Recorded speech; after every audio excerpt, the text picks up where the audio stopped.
In the 41st millennium, there are no gods of order, only gods of hunger. The warp does not bend to will or study, it feasts on both.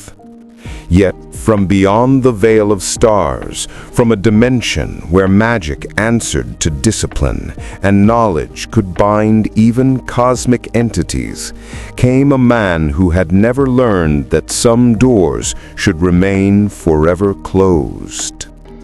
Dr. Stephen Strange materialized in screaming agony. The transition tore through him like razors made of broken physics. One moment he had been in the sanctum sanctorum, tracking an anomalous tear in reality that his instruments couldn't classify. The next, he was falling through a kaleidoscope of impossible colors and geometries that made his years of mystical training feel like kindergarten finger painting. The eye of Agamotto burned against his chest, its verdant light flickering erratically, as if the time stone itself was disoriented. He hit cold metal with bone-jarring force, his protective wards flaring instinctively. The impact would have killed a normal man. Strange rolled to his feet, already weaving defensive mandalas with trembling hands, and froze. He stood in a corridor of black iron and brass, lit by guttering torches that burned with sickly green flame. The walls were inscribed with words in High Gothic, a language he shouldn't understand, but somehow did, as if the knowledge had been burned directly into his mind during the crossing. The inscriptions were prayers, wards, protections against something the text called the Neverborn. The air reeked of incense, ozone, and something underneath that made his stomach turn, the psychic equivalent of rotting meat. "Fascinating," Strange muttered, his analytical mind already cataloging details despite his disorientation.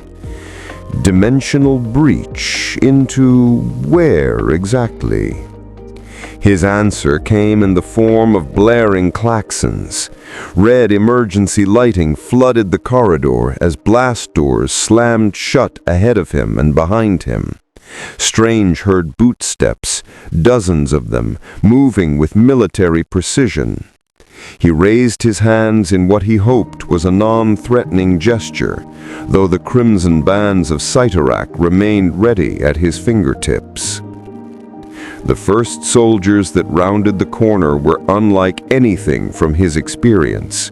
They wore what appeared to be a fusion of medieval armor and industrial hazmat gear, their faces hidden by rebreather masks.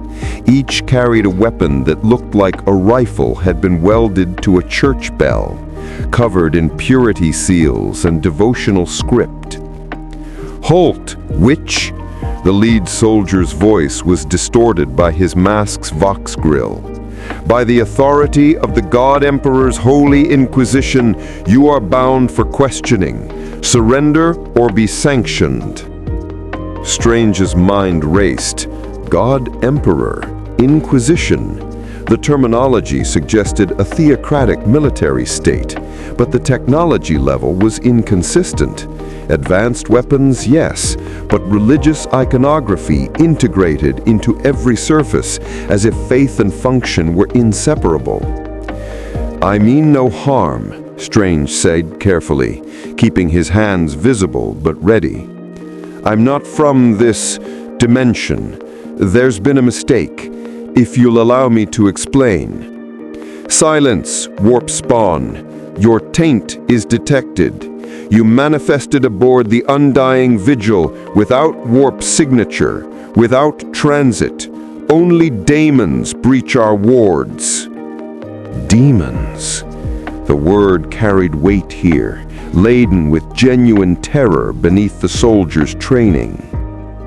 Strange felt it then, a wrongness pressing against his astral senses. The ship, This undying vigil was more than metal and machinery. It was warded, yes, but the protections were crude compared to the sanctum's defenses. And beyond those wards, something vast and malevolent pressed against reality like an ocean against a cracking dam. "I'm not a demon," Strange said, his voice hardening. "But I'm detecting something deeply wrong with local space. Your wards are failing in Section 7 Beta, I'd estimate. You have minutes before—" The ship shuddered. The temperature dropped 20 degrees in an instant. Frost raced across the walls. The soldiers' Vox unit squealed with feedback, and Strange heard something underneath the static, whispering in 1,000 overlapping voices, speaking promises of knowledge, power, and ecstasy. One of the soldiers screamed. His armor cracked open from the inside as something wet and pink burst through the metal. Reality tore like wet paper, and through the wound stepped a creature that violated physics and sanity in equal measure. It stood 8 feet tall on backward-jointed legs, its skin the color of fresh bruises. Claws like obsidian dripped with fluids that burned the deck plating. But worst were its eyes. Too many eyes, in places eyes should never be. Each one reflecting a different version of Strange, each one showing him dying in a different, horrific way. "Daemon!" The soldiers opened fire. Their weapons roared with a sound like angry chainsaws, firing what appeared to be miniature explosive rounds. The demon shrieked and staggered, chunks of its impossible flesh vaporizing, but it didn't fall. It lunged forward with hideous speed, impaling a soldier on its claws and lifting him like a trophy. Strange didn't hesitate. The crimson bands of Cyttorak burst forth in blazing ribbons of eldritch energy, wrapping around the demon's torso and limbs. He pulled, slamming the demon against the wall with force that dented the iron. The demon thrashed, its shrieks now mixing with something that might have been laughter. "Sorcerer," it hissed, its voice resonating in Strange's mind more than his ears. "You taste of order, of boundaries, of laws the great ocean does not recognize. You are delicious." More soldiers arrived, along with a figure in different armor, black and red, decorated with skulls and the symbol of an eye surrounded by rays. An inquisitor, Strange's newly granted knowledge supplied. "Contain it!" the Inquisitor barked. "Psychic team, forward, and someone bind that other witch before—" "I'm trying to help," Strange shouted, pouring more energy into the bands. The demon was strong, far stronger than it should be. It fed on something here, drew power from the very wrongness Strange felt pressing against reality. Then Strange understood. This wasn't like banishing Dormammu. These creatures didn't come from a separate dimension that could be sealed. They came from an underlying layer of reality itself, what these people called the warp. It was everywhere and nowhere, the psychic shadow of the material universe, and it was aware of him now. Strange felt the attention shift. Something vast and terrible turning its gaze towards the strange taste of ordered magic that had entered its domain. He felt Titsan's interest like frost on his soul, felt Slanesh's hunger like hooks in his mind, felt the raw hostility of powers that made the Vishanti seem like children playing dress-up. The eye of Agamotto flared brilliant green in response, time stone energy creating a bubble of frozen causality around Strange. The demon caught in his bands simply stopped, locked in temporal stasis. every weapon immediately trained on Strange. "Nobody move," the Inquisitor commanded, his voice cold as the void. "Psychics, what am I looking at?" A robed figure, face hidden behind a black mask, stepped forward. When he spoke, his voice carried the hollow quality of someone perpetually on the edge of madness. "He wields Chronos, my lord. Time manipulation. He has frozen the demon in a moment, removed it from causality. But the power, by the golden throne, the power is exynos in nature. Not of the warp, not of terra. It follows rules we do not understand." The Inquisitor studied Strange with eyes that had seen horrors beyond counting and remained unbroken. "You saved my men," he said slowly. "Yet you wielded sorcery that our greatest librarians cannot comprehend. You speak of dimensions beyond the warp. You wear the robes of no order I recognize." He drew a bolt pistol, one of those explosive round weapons, and aimed it at Strange's head. "So tell me, stranger, before I execute you for the safety of this ship and the Imperium entire, what in the God Emperor's name are you?" Strange met his gaze steadily, the frozen demon hanging between them like a grotesque sculpture. Around them, the warp pressed closer, hungry for the taste of something new. "My name is Dr. Stephen Strange," he said, "and I think we need to talk about your warp problem. If you crave stories of cosmic collisions and impossible heroes navigating the darkness of the 41st millennium, smash that subscribe button. The Emperor protects those who bear witness to these forbidden tales." The Inquisitor didn't lower his weapon. "Talk quickly, Dr. Strange.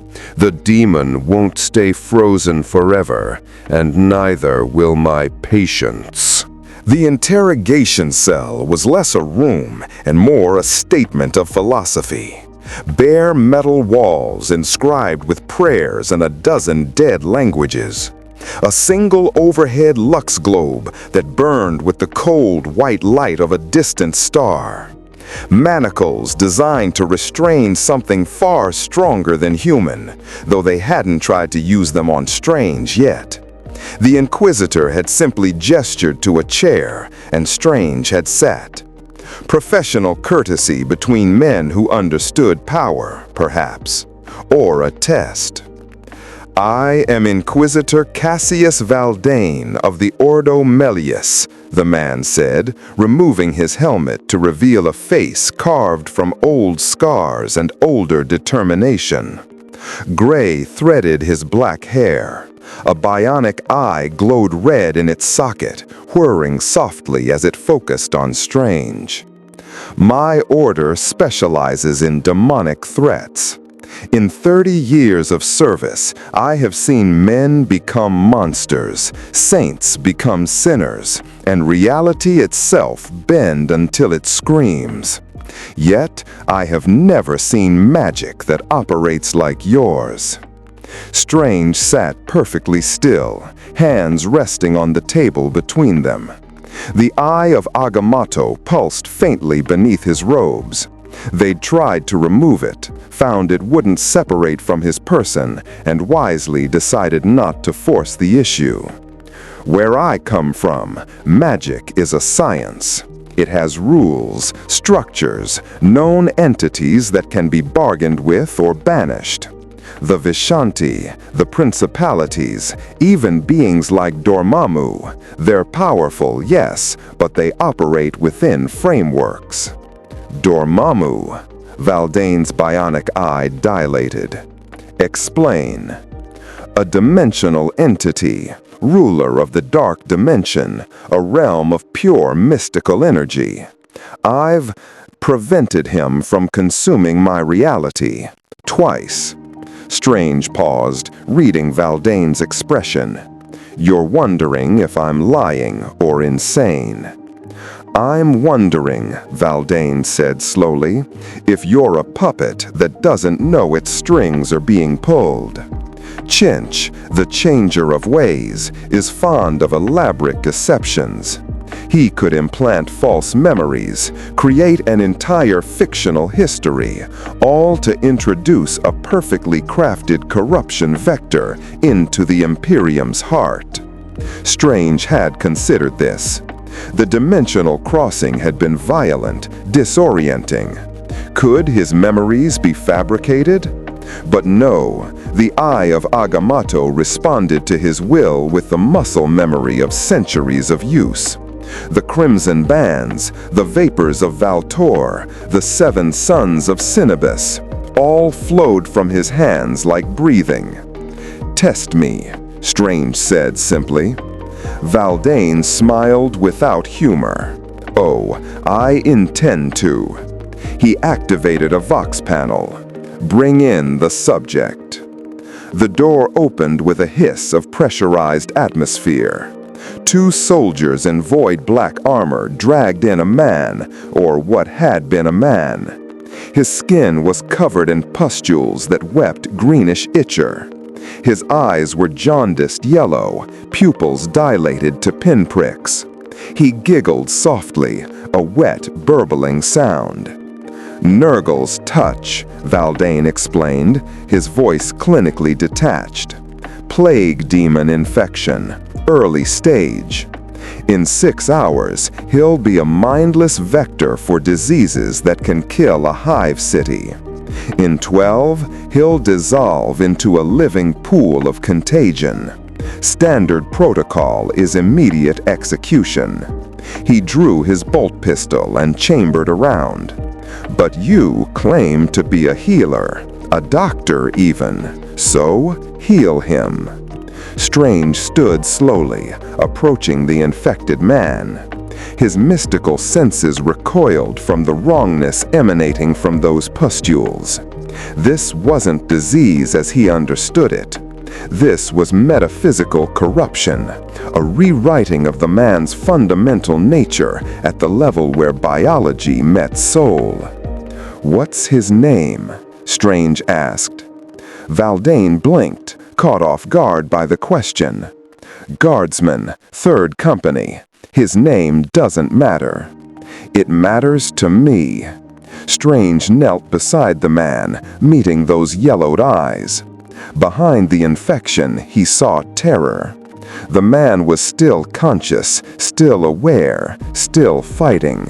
Can you hear me? Marcus, the guardsman whispered. My name is Marcus Colleen, from Cadia, before the fall. His face twisted in agony. Please, don't let me become. Strange placed a hand on Marcus's forehead. The infection recoiled from his touch like living acid, and Strange felt the intelligence behind it. Ancient, patient, filled with a terrible love for all things rotting and reborn. Nurgle. The name came to him through the connection, whispered by the disease itself. Grandfather wants you to understand. All things decay. All things return to the garden. Why fight? Why cause pain? Accept the gifts. Accept the love. Because, Strange said aloud, his hand glowing with golden light, I've spent my entire life fighting entropy. He reached into Marcus with his astral senses, finding the points where corruption met health. This required precision beyond anything he'd attempted. One wrong move, and he'd kill the man or damn himself. Strange began to weave a lattice of protective energy around each healthy cell, isolating the infection, containing it. The pustules writhed. The disease fought back, trying to spread faster than Strange could contain it. Sweat beaded on Strange's forehead. He felt Nurgle's attention now, that vast and terrible patience focusing on this impudent insect who dared reject the gifts of decay. So Strange did something he'd learned from countless battles against cosmic entities. He cheated. The eye of Agamotto flared green. Strange rewound Marcus's personal timeline, not far, just 6 hours, to before the infection had taken root. He overlaid that past state onto the present, forcing reality to reconcile the contradiction. The disease, existing outside normal causality for a brief moment, found itself without an anchor. Marcus Colleen gasped as the pustules simply vanished. Color returned to his skin. His eyes cleared. He stared at his hands in wonder, then at Strange, then promptly vomited on the floor. Perfectly normal reaction, Strange said. Temporal manipulation can be disorienting. Valdane stood frozen, his bolt pistol hanging forgotten in his grip. The 2 guards had stepped back, hands moving to Aquila pendants around their necks in what Strange recognized as a protective gesture. Impossible, Valdane whispered. Nurgle's gifts cannot be. You rewound time itself on a specific target, selectively. His bionic eye whirred frantically. The Ordo Chronos attempted such techniques. They were disbanded, erased from records. The Inquisition declared temporal manipulation too dangerous to... He stopped, visibly collecting himself. What are you? I'm a man who was in a car accident, Strange said quietly, showing Valdane his hands. Scarred, trembling slightly despite years of magical reinforcement. A surgeon who couldn't operate anymore. I went looking for healing and found something greater. I learned that we don't have to accept reality as it's handed to us. We can change it, protect it, even fix it sometimes. Heresy, one of the guards whispered. Or hope, Strange countered. He turned to Valdane. I've felt your warp. I've touched its edges. It's like nothing I've encountered. A realm of pure psychic energy, shaped by emotion and belief, home to entities that feed on suffering. But, Inquisitor, I've defeated beings that claim to be gods. Dormammu wanted to consume my entire reality. I stopped him with time manipulation and strategic thinking. Valdane holstered his bolt pistol. When he spoke, his voice carried the weight of a man making a decision that would define the rest of his life. The warp is not Dormammu. The Four are not your mystical principalities. They are entropy incarnate. They are the heat-death of meaning. They cannot be reasoned with, only survived. Then help me understand them, Strange said. Take me to the edge of your warp. Let me study it. I didn't come here by choice, Inquisitor, but now that I'm here, I need to understand this place before I can find my way home. And maybe, just maybe, I can help. Help, Valdane laughed, a bitter sound. The Imperium has fought the warp for 10,000 years. Billions die every day holding the line. You think one sorcerer from beyond the stars can... The ship shuddered again. Klaxon screamed. A voice crackled over the Vox. Warp breach, Section 9. Multiple entities manifesting. Psyker team reports reality dissolution spreading. Valdane's expression hardened into combat readiness. You want to understand the warp, Dr. Strange? Come watch it kill us all. He threw open the cell door and ran. Strange followed, the eye of Agamotto already warming against his chest, defensive mandalas forming at his fingertips. Marcus Colleen, the guardsman he'd just healed, grabbed a lasgun from the wall rack and fell in beside them without hesitation. "You saved my life," Marcus said simply. "That means I owe you a death in return. It's the Cadian way." Strange wanted to argue that healing shouldn't create debts of violence, but they rounded a corner and the argument died on his lips. Section 9 was no longer entirely real. The walls rippled like water, showing glimpses of landscapes that shouldn't exist. Gardens of crystallized screams, libraries where books were bound in living skin, geometries that bent thought itself. And pouring through the tears in reality came the demons. Pink-skinned horrors with too many limbs, towering brass juggernauts wreathed in flame, things made of rust and despair. And leading them, a creature of pure malevolence that wore a crown of broken fate. It looked at Strange with eyes that had watched civilizations rise and fall. When it spoke, its voice was every teacher who'd told him he'd fail, every doubt that had ever plagued his mind, every moment of uncertainty weaponized. "The Changer sees you, little sorcerer. Chench knows your name now, and he has such plans for you." Strange raised his hands, golden light blazing. Around him, the Inquisition's forces opened fire, and the battle for Section 9, and possibly Strange's soul, began in earnest. The daemon of Tzeentch moved through reality like a chess player moving through possibilities. Where it stepped, the deck plating transformed into fractured mirrors, showing futures that might be. Strange impaled on crystalline spears, Strange consumed by pink fire, Strange kneeling in worship before an ever-changing throne. Each reflection whispered a different path to damnation. Strange ignored them all. He'd seen the futures where Thanos won, where Dormammu consumed everything. Threats and prophecies were just another form of manipulation.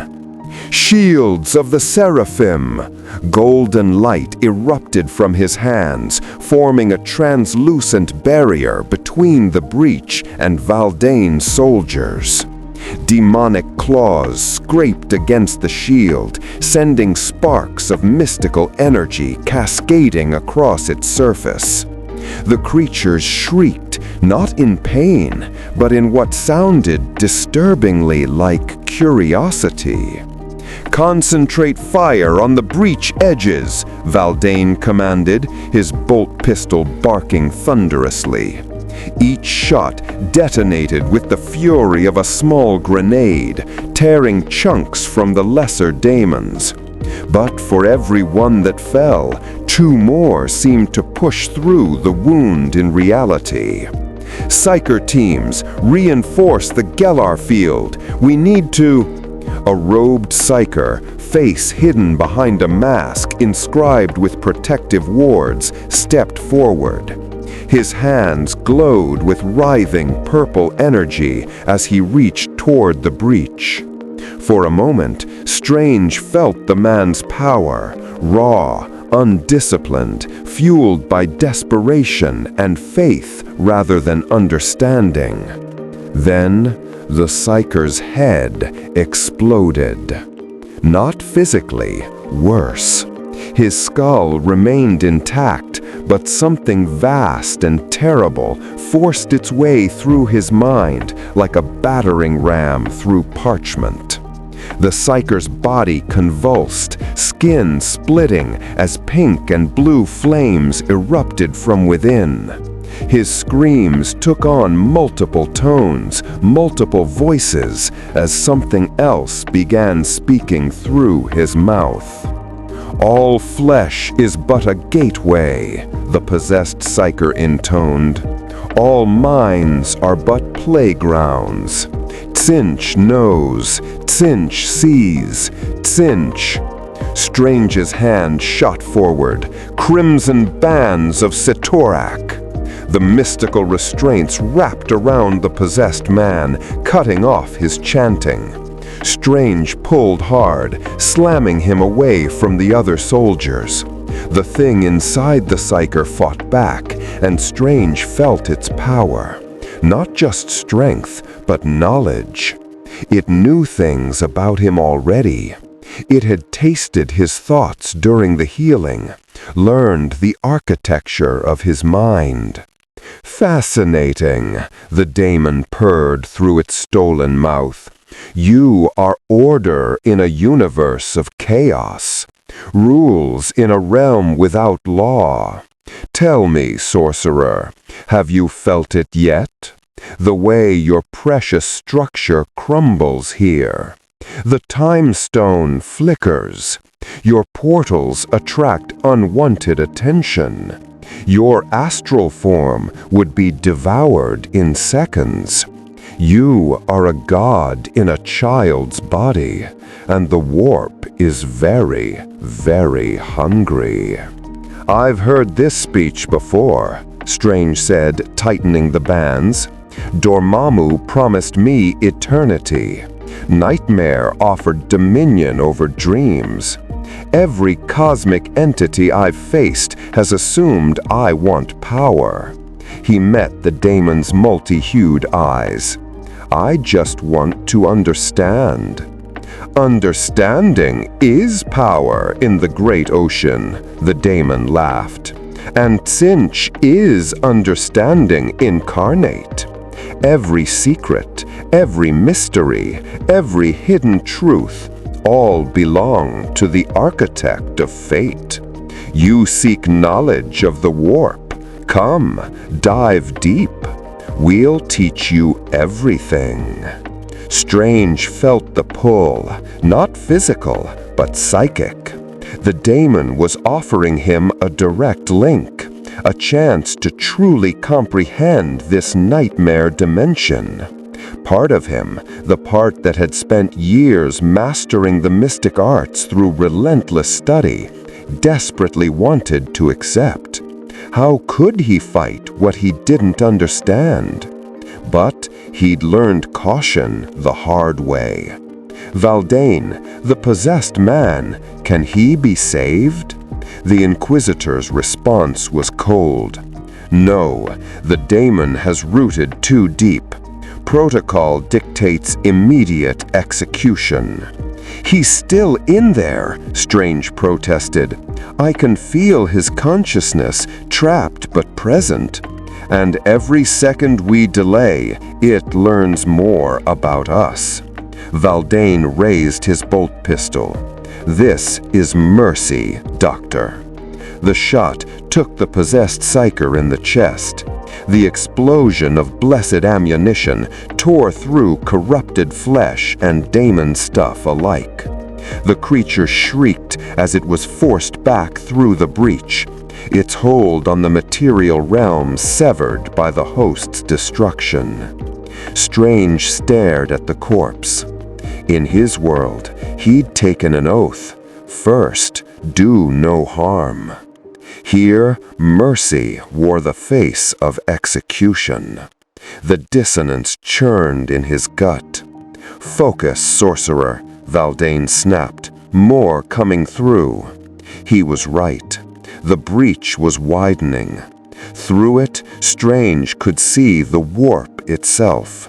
A roiling ocean of impossible colors, where emotions took physical form and thoughts had weight. He saw towers of crystallized ambition rising and crumbling in seconds. He saw rivers of liquid inspiration flowing through canyons of frozen disappointment. And everywhere, eyes. watching, waiting, hungry. Among them, 9 eyes arranged in a cosmic sigil, each pupil containing infinite depth. Tzeentch's direct gaze. Strange felt knowledge being forced into his mind. The history of the warp, humanity's ancient fall, the birth of she who thirsts, the eternal game between the four. It was too much, too fast, like drinking from a fire hose of madness. The eye of Agamotto burned cold against his chest, the time stone's power automatically activating to slow the information flow, giving his mind time to process without shattering. "You see it now," Valdane said quietly, standing beside Strange as his soldiers held the perimeter. "The truth we live with every day. Humanity swims in an ocean of predators. The Empire holds back the tide, but even his light dims. We are going extinct by inches, Dr. Strange, and that we call victory." "There has to be another way," Strange said. "In my experience, seemingly impossible problems usually have solutions. They just require thinking outside established parameters." "Like your time manipulation?" Valdane's bionic eye fixed on him. "The Ardo Chronos tried that. They attempted to undo the Horus heresy, prevent the Emperor's internment on the Golden Throne. Do you know what happened?" Strange could guess. Paradox? Causality breakdown? Worse. They succeeded. For 3 seconds of objective time, the Imperium existed in a state where the heresy never happened. The Emperor walked. The Legion stood united. And in that moment of perfection, Tzeentch laughed. Because the Chaos Gods exist outside linear time, Doctor. They remember every timeline, every possibility. The Ardo Chronos gave them knowledge of a perfect Imperium, and that knowledge allowed the Four to corrupt it more efficiently when time corrected itself. The new timeline was darker, more deaths, more damnation. The Ardo was erased from history as punishment. Strange absorbed this, filing it away. So, direct temporal manipulation was compromised here. The warp's non-linear nature meant it could observe and interfere with changes. That limited his options, but didn't eliminate them. He'd worked with cosmic entities before that existed outside time. The Ancient One had taught him that true mastery meant knowing when not to use certain techniques. "Then we seal the breach," Strange said, "not by healing time, but by reinforcing space itself, the dimensional barriers between material and immaterial." He began gesturing, weaving complex patterns that left trails of golden light in the air. "In my universe, we use what's called a mirror dimension, a perfect reflection of reality that can be manipulated without affecting the true world. If I can create something similar here, a buffer layer between your materium and the warp." "You'll fail," a new voice said. Strange turned to see a woman in crimson robes approaching through the chaos of battle. She moved with ethereal grace, her steps barely touching the ground. When she raised her hood, he saw her face was aristocratic, ancient, and marked with runes that shifted and changed even as he watched. "Eldar," Valdane hissed, raising his weapon. "Xenos witch, how did you board my ship?" "The same way I've boarded 17 of your vessels this month, Mon Kay," the Eldar woman said with casual disdain. Through the webway, which exists because my people understood dimensional engineering before your ancestors learned to make fire. She turned her attention to Strange, and he felt her psychic presence wash over him, powerful, precise, utterly alien. You are the disturbance, the impossible variable. I am Farseer Taldir of Craftworld Ulthway, and I have seen 17,000 possible futures since you arrived in this reality.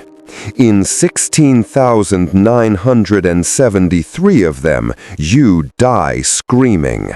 In 24, you become the 5th Chaos God. In 2, she paused, and for the first time, Strange saw something like hope in her ancient eyes. In 2, you change everything. Stand down, Xenos, Valdane commanded, or I will. You'll do nothing, Inquisitor, Taldir interrupted, because we both know that breach is about to spawn a Lord of Change. Your ship will fall in 11 minutes unless he helps, and he cannot help unless he understands what he faces. She looked at Strange. You wish to study the warp? Then come with me to the Eye of Terror itself. See the place where reality died and madness reigns eternal. See what your dimensional engineering would truly face. Strange looked between them. The Inquisitor, who represented humanity's desperate, brutal survival, and the alien seer, who claimed to see futures he couldn't. Behind them both, the breach pulsed with malevolent life. We don't have time for debates, Marcus Colleen said, still firing his last gun at the smaller demons. Whatever you're going to do, Doctor, do it now. The Daemon Lord was coming through. Strange could feel it, an entity of pure, crystalline intellect and predatory cunning, ancient beyond measure. In his universe, he would have called on the Vishanti, drawn on dimensional energy, perhaps even wielded the full power of the Time Stone. Here, every option felt compromised, watched by hungry gods who turned his own strength against him. But Stephen Strange had not become Sorcerer Supreme by playing it safe. Valdane, he said, decision crystallizing. I need your psychers to channel their energy through me. I'll use it as an anchor point while I seal the breach. That's suicide, Valdane interjected. Human psychers are uncontrolled torches compared to, which is exactly why it might work, Strange cut her off. Teenzench expects sophistication, order, careful planning, but raw faith channeled through structured technique, he smiled grimly. That's a combination this universe hasn't seen before. The Lord of Change erupted through the breach in an explosion of prismatic fire. It stood 15 feet tall, covered in feathers that each showed a different reflection of possible futures. Its staff crackled with the stolen potential of 1 billion unrealized dreams. At last, it shrieked with joy, the game begins. Strange thrust his hands forward, and the real battle commenced. The Lord of Change's laughter was a symphony of broken probabilities. Each note showed Strange a different way he could die, incinerated by warp fire, mind shattered by forbidden knowledge, transformed into a screaming monument to Tzench's glory.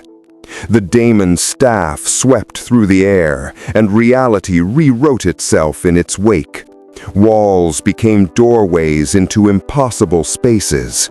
Gravity reversed in localized pockets. Time flowed backward for 3 soldiers, reducing them to infants that aged to dust in seconds.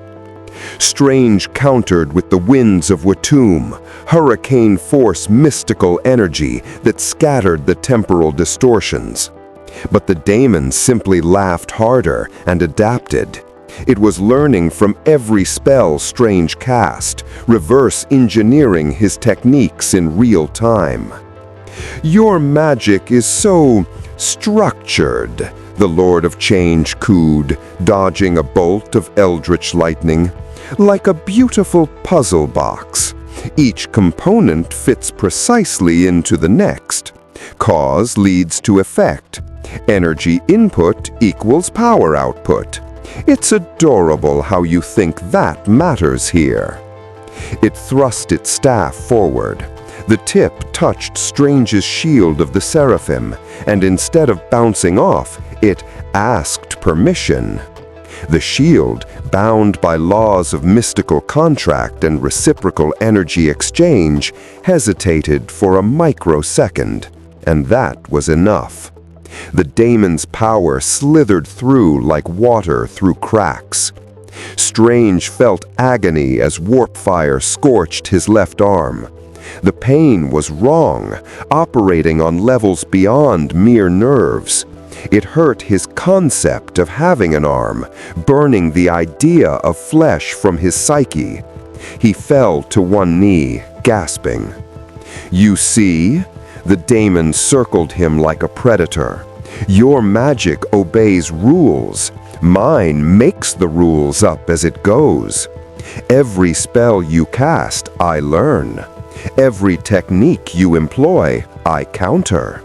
You cannot win by being clever, little sorcerer. This is not your orderly dimension where knowledge equals power.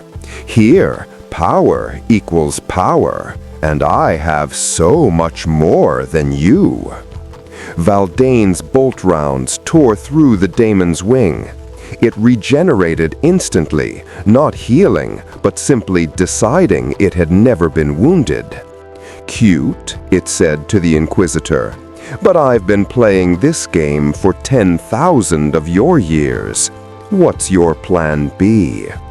Strange's mind raced through options, discarding each as quickly as it formed. The crimson bands? The daemon would phase through them. The 7 sons of Cinnabus? It would absorb the energy. The mirror dimension? In this reality, mirrors reflected whatever the warp wanted them to show. He was fighting by rules that didn't exist here. He needed to stop thinking like a sorcerer. Taldir's voice cut through his panic. The Eldar Farseer stood at the edge of the battle, her hands weaving patterns of her own. "Start thinking like a survivor. This is not about defeating it. This is about lasting long enough to close the breach." She was right. Strange had been approaching this like every other cosmic threat. Find the weakness, exploit it, banish the entity. But this wasn't Dormammu, who could be trapped in a time loop until he surrendered. This was a fragment of a god that existed partially outside causality. So he stopped trying to fight it directly. "Valdane," Strange shouted, pushing through the pain in his arm, "your psychers, I need them now. They'll be possessed the moment they touch the warp energies. Then I'll be the filter." Strange slammed his hands against the deck. Golden mandalas erupted from his palms, spreading across the floor in complex geometric patterns. "I'll channel their faith through structured technique. The warp responds to belief, right? Then let's give it something to believe in." 3 surviving psychers, faces pale behind their masks, stepped into the pattern. Strange felt their power immediately, raw, terrified, barely contained. They burned with psychic potential like stars about to go supernova, held back only by iron discipline and prayer. The Lord of Change sensed the buildup. "Oh, this will be entertaining, watching you channel the very energies that will corrupt you. Tsench is delighted." Strange ignored it. He reached into the Psykers' minds, not to control them, but to harmonize with them. He felt their faith in the God Emperor, their absolute certainty that humanity's survival depends on holding the line against chaos. It was different from his own relationship with magic, which was built on study and understanding. But the core was the same. Unwavering conviction that they had the right to exist.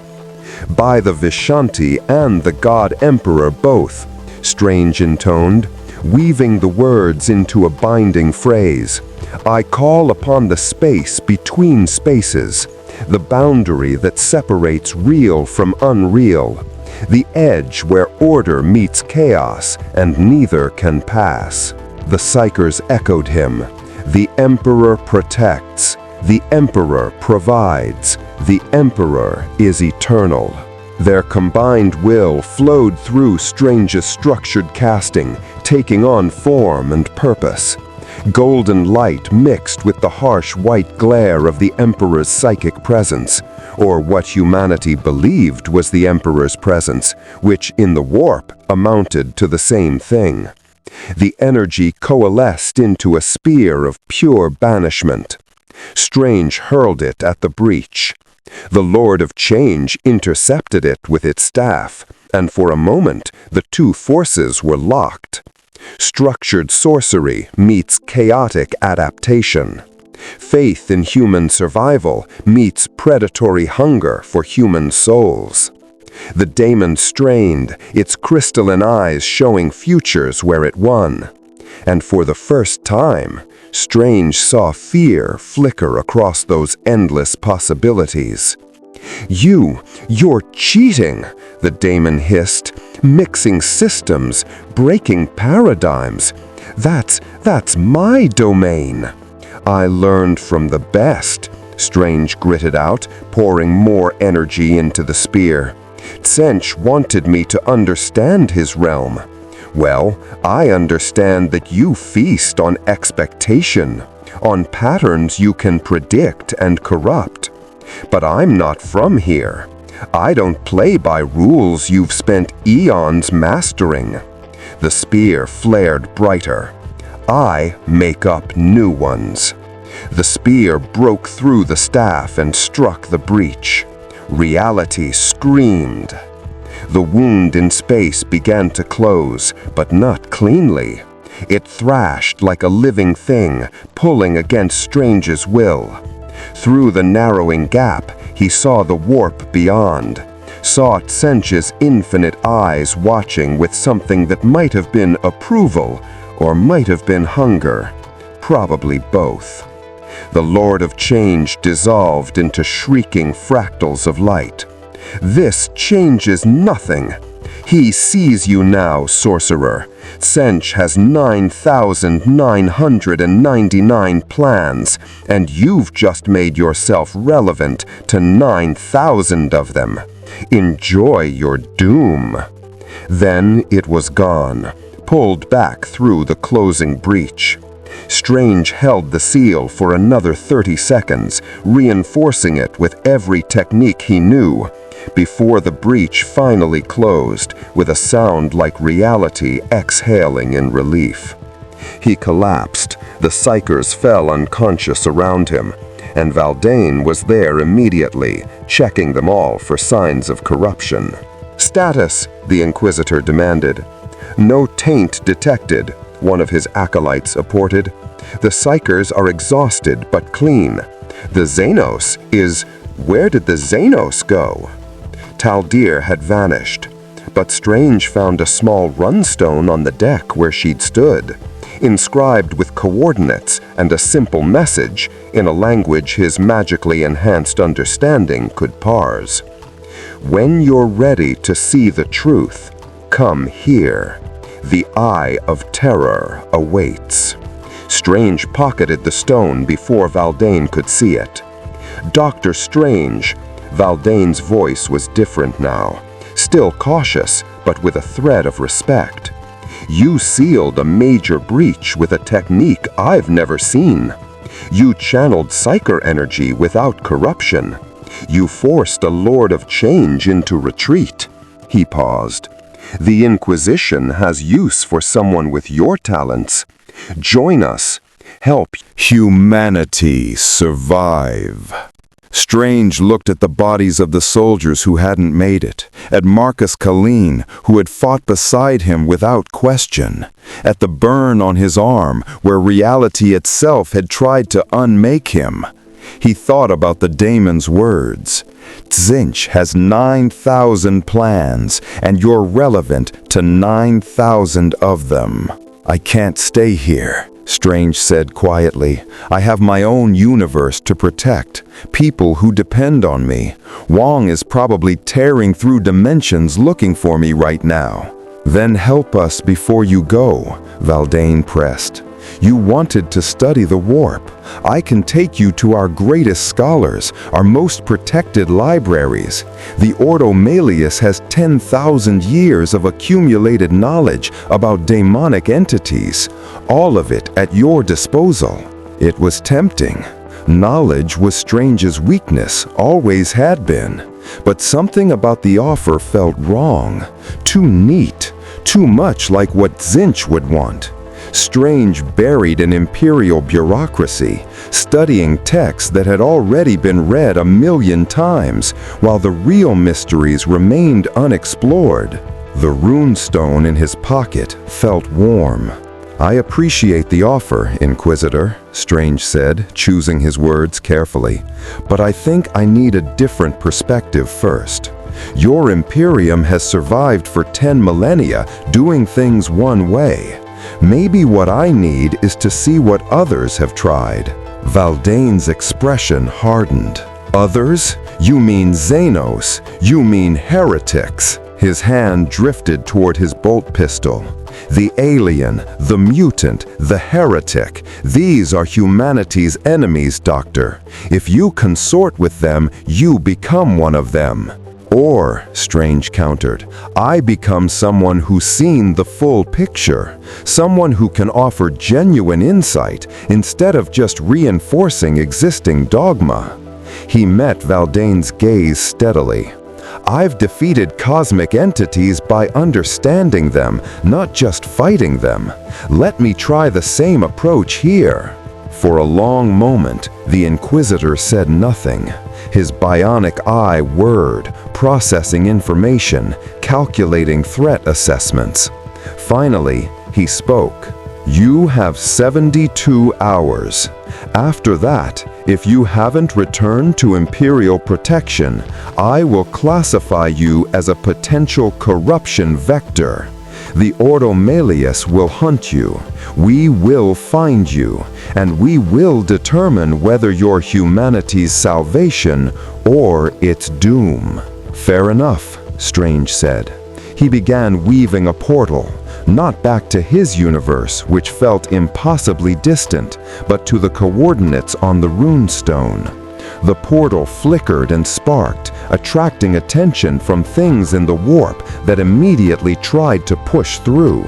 Strange had to layer 3 sets of wards just to keep it stable for 30 seconds. "Doctor," Marcus Colleen stepped forward, saluting. "Thank you for my life. If you need a soldier who knows how to hold a line, find me. I owe you." Strange nodded, genuinely touched. Then he stepped through the portal, leaving the undying vigil behind. He emerged in a place that defied description. The sky was a wound, not red, not black, but the color of reality giving up. Warp storms churned overhead in patterns that hurt to perceive. The ground beneath his feet was cracked and bleeding, literally bleeding, as if the planet itself had been flayed. In the distance, he saw a city that existed in 5 dimensions simultaneously, its towers reaching into past and future at once. "Welcome," Taldir said, appearing beside him, "to the Eye of Terror, the place where the Eldar Empire died screaming. where Slaanesh was born from our collective sin, where your precious order goes to be devoured." She smiled without humor. "If you want to understand the warp, Dr. Strange, there is no better classroom, assuming, of course, you survive the first lesson." Strange stared at the impossible hellscape before him, feeling the weight of hungry gods pressing down from every direction.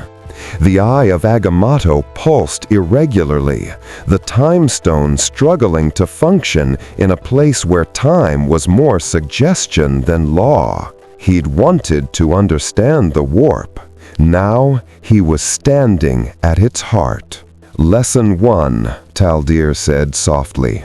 "In the eye of terror, everything you know is wrong. Adapt or die, sorcerer. There is no middle ground." Strange squared his shoulders, suppressing the fear that threatened to paralyze him. He'd walked through the dark dimension. He'd bargained with Dormammu. He'd held the Time Stone against Thanos.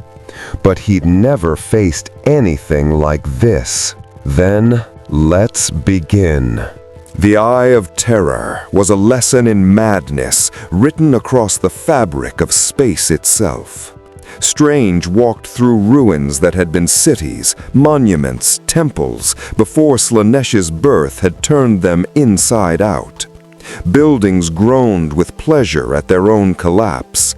Statues wept tears of molten gold that screamed when they touched the ground.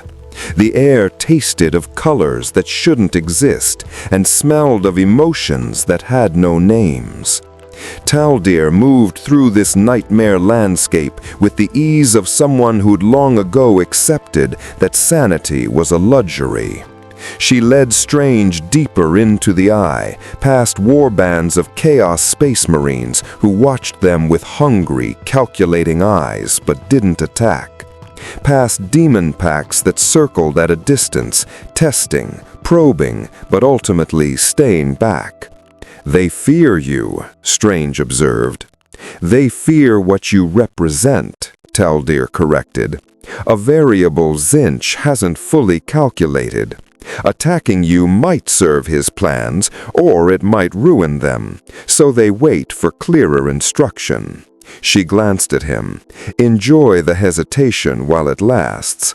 The architect of fate is nothing if not thorough." They reached what had once been an Eldar library.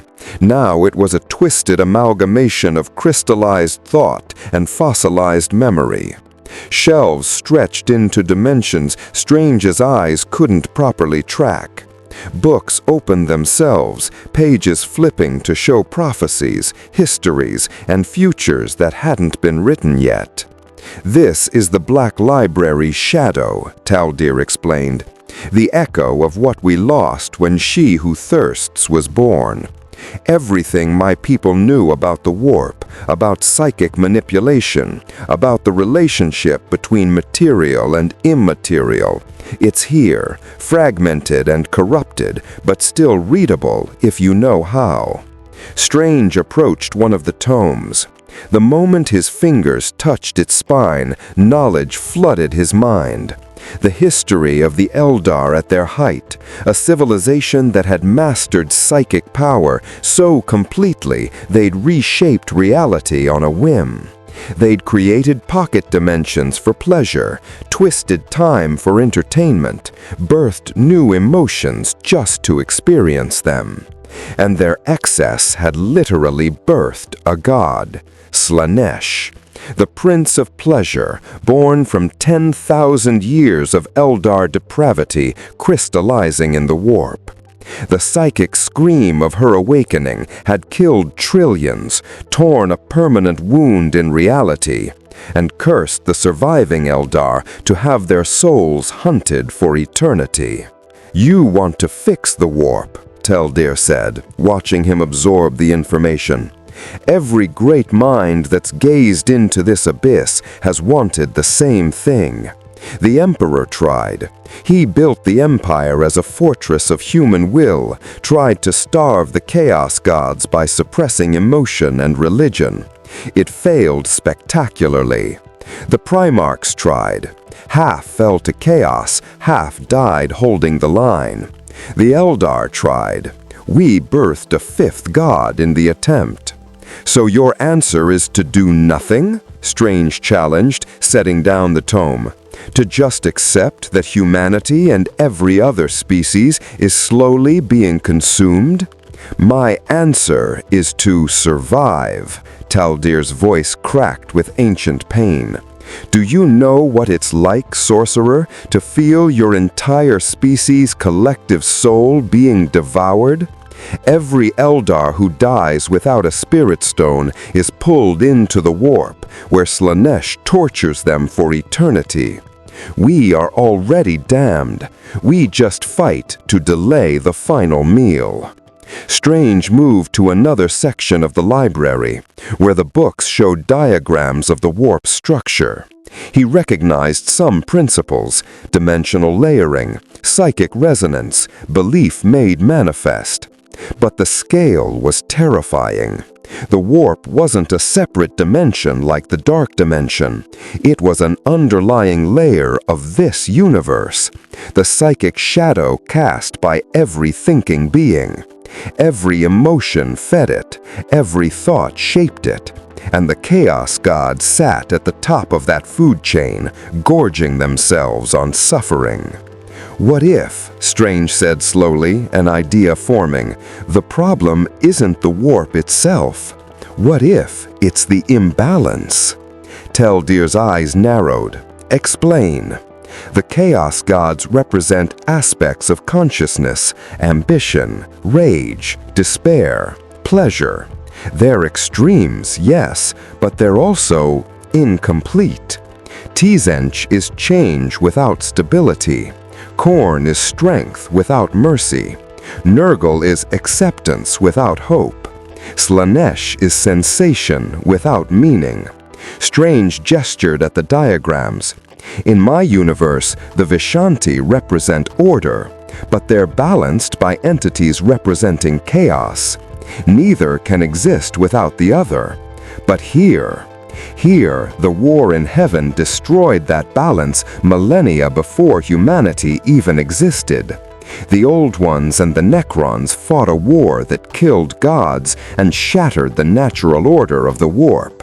What remains are the scavengers, the predators, the entities that thrive in broken systems. Then maybe the answer isn't to fight the warp, Strange said. Maybe it's to heal it, to reintroduce balance. Taldir's eyes narrowed. Explain. The Chaos Gods represent aspects of consciousness, ambition, rage, despair, pleasure. They're extremes, yes, but they're also incomplete. Tzench is change without stability. Khorne is strength without mercy. Nurgle is acceptance without hope. Slaanesh is sensation without meaning. Strange gestured at the diagrams. In my universe, the Vishanti represent order, but they're balanced by entities representing chaos. Neither can exist without the other. But here, the war in heaven destroyed that balance millennia before humanity even existed. The Old Ones and the Necrons fought a war that killed gods and shattered the natural order of the warp. What remains are the scavengers, the predators, the entities that thrive in broken systems. Then maybe the answer isn't to fight the warp, Strange said. Maybe it's to heal it, to reintroduce balance. Taldir laughed, and it was the saddest sound Strange had ever heard. With what? The Emperor is the closest thing to a good warp entity, and he's a rotting corpse on a golden throne, maintained by the sacrifice of 1,000 psychers every day. Even if he could act, he's sustained by faith in his divinity, which means he's becoming exactly what he fought against: A chaos god of order, if you will. Just another predator in a different mask. Not with a god, Strange said. With understanding, with technique, with... Reality shattered around them. One moment they stood in the corrupted library. The next, they stood in 9 places simultaneously. Strange saw himself from 9 angles, each perspective showing a different version of the conversation. In one, he agreed with Taldir and left. In another, he attempted the healing and died screaming.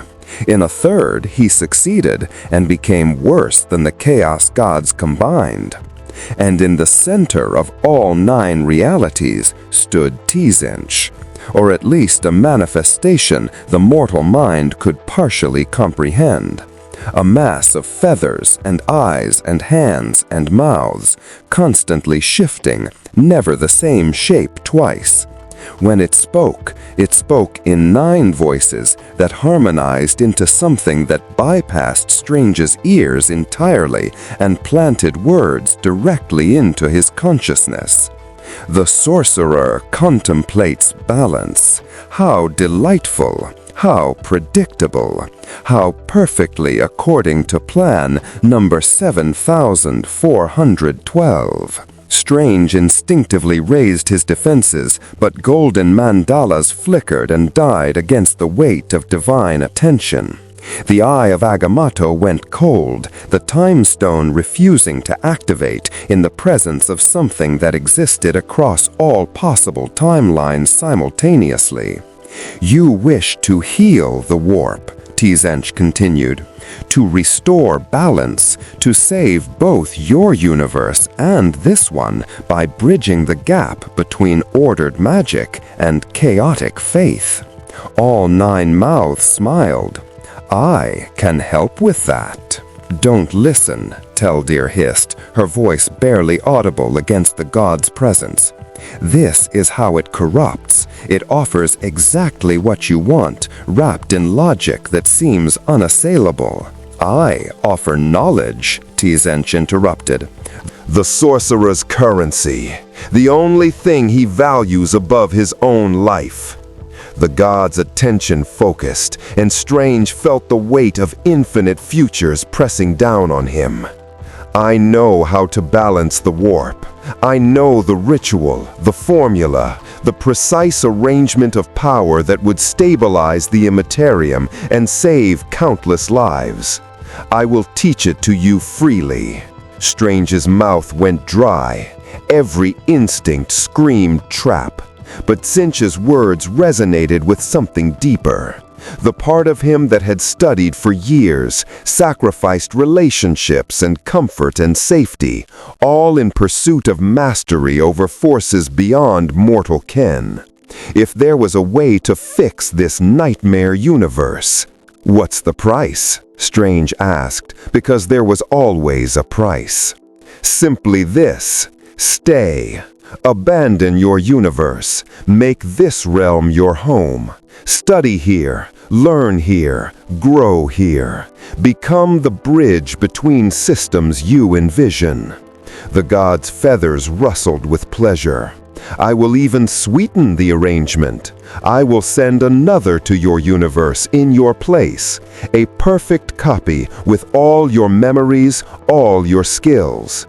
Your friends will never know you left. You can save 2 universes, Dr. Strange. All it costs is your return. It was almost perfect. Almost. But Strange had learned to spot the hook buried in seemingly generous offers. The copy would have all my memories, he said slowly, but it would be yours. A corruption vector, a demon wearing my face, slowly turning Earth into another eye of terror. Semantics, Tzench purred. What is corruption but change you fear? What is daemon but life you don't understand?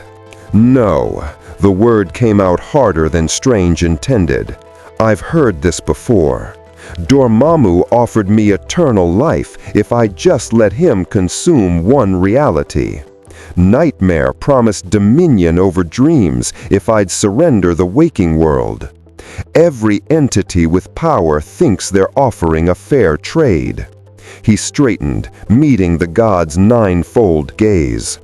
But I'm not interested in power. I'm interested in protection, and that means going home. The 9 realities collapsed back into one. Tzeentch's form contracted, concentrated, until it was just a humanoid figure of shifting blue and pink flames standing before Strange. When it spoke now, the voice was almost conversational. "You refuse godhood to play guardian. How wonderfully predictable. But you've miscalculated, little sorcerer. You cannot leave. The path you took here was one way. The Eye of Terror is a roach motel for dimensionally displaced entities.